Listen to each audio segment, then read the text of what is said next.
ジだ。足音でわかったよ。おかえり。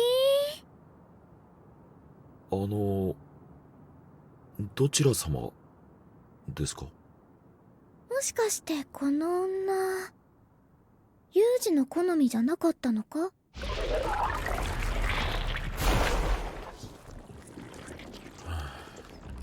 なんだお前かよ。サプライズ。可愛い女の子に出迎えられたら嬉しいだろ。さっきの誰なんだ？近所に住んでる大学生だよ。よっこいしょっと。いつの間に変身できるバリエーション増やしたんだよ。こいつは俺に好意を抱いているらしい。ずっとここにいるつもりか？そりゃもちろん。つがいになりたい生き物のそばにいるのは当然でしょ。お前みたいなゲルに好かれてもな。そんなこと言ってられるかな。高宮さん？バイト先に可愛い子がいるって教えてくれたでしょ。だから変身できるようにしたわけ。こいつの変身は見た目だけじゃない。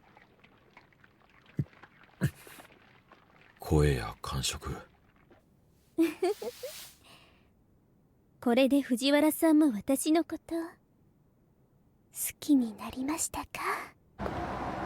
最近誰かに見られてる気がする。怖いな。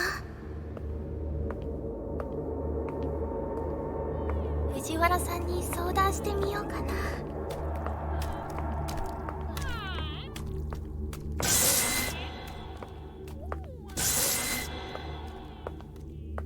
足の体返して。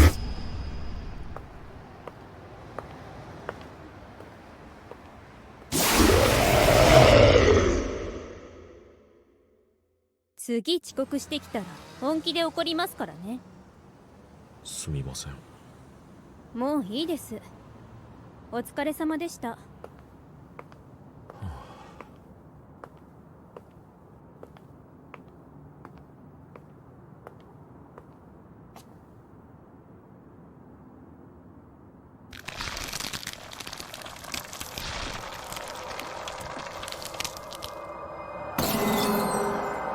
またな、ユージ。